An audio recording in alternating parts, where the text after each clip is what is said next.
नमस्कार दर्शक बंधु स्वागत करुच्ची मु आपणकर मधु जीवन जिज्ञासा कार्यक्रम आउ एक नूतन अध्याय को आज एक सुंदर जिज्ञासा रही उत्तर निहाती भाव में जाना आम सहित अच्छा ज्योतिर्वेद वास्तुवेद पंडित चित्तरंजन महापात्र अनेक अनेक स्वागत आपको नमस्कार। नमस्कार। तेरे घर सम्मुखें जदि अरख गछर अवस्थान अच्छी अरख गछ रही कौन सब प्रभाव पड़ी था केमी प्रभाव पड़ी था?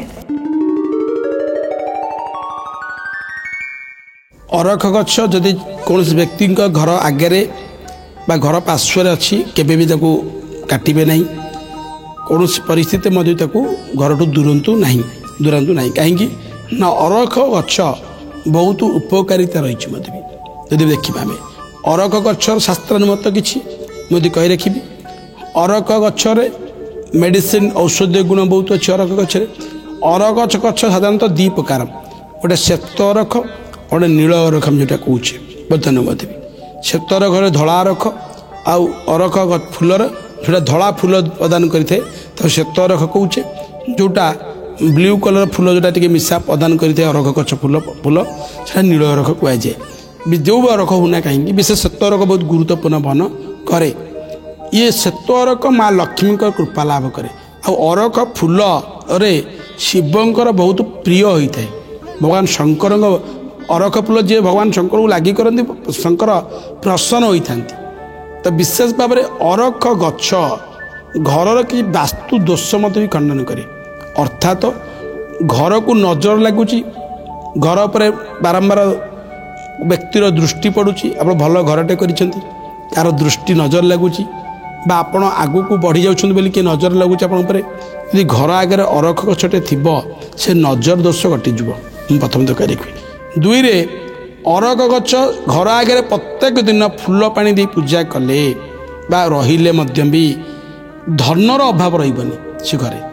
अर्थर अभाव सदा सर्वदा दूरीभूत हो कहीं अरख गछ एमती एक गछ अरख गछरे साक्षात माँ लक्ष्मी बास थाए जो व्यक्ति घर आगे अरख गछ रही थे से घरे कौन से अभाव रुएनी प्रचुर अर्थ आसबार सुजोग सृष्टि करे मु समस्त परामर्श देवी घर आगे यदि अरख गछ उठी अरख गछ अच्छी तो काटबे आणवे ना प्रत्येक व्यक्ति विषय यदि घर आगे अरख गछ लगाती और से अरख फूल भगवान शंकर प्रदान करती देखिए आपणकर अर्थर अभाव घरे रही अर्थर अभाव दूरीभूत हो विशेष भाव सेमती देखा गले मत भी अरख गछ अरख चेर बृहस्पति चंद्रंकर विशेष भाव में गुरुत्व बहन करे जो व्यक्ति की चंद्र और बृहस्पति खराब पड़ी यदि अरख गच्छर पूजा करी परिधान करती तो निश्चित भाव चंद्र और बृहस्पति ग्रह शांति होते मुझे परामर्श देवी जो व्यक्ति विशेष मानकर चंद्र और बृहस्पति खराब रोचे से यदि अरख गछ पूजा करती भी प्रत्यह स्नान पर फूल पानी देकी पूजा करती उपदी पूजा करती भी से जातक चक्र बृहस्पति और चंद्र शुभफल प्रदान करी थांती मोटामोटी भाव यदि कही रखा अरख गछ एक बहुत मूल्यवान गछ एवं तार चेर और तार फूल एसब औषधीय गुण भी रही तो विशेष भाव में मुझे कही रखी अरख गछ को यदि घर आगे रोची केवे काटबेनी हाणबेनी से गछ को बढ़ावा चेष्टा करूँ देखिए आपण परिवार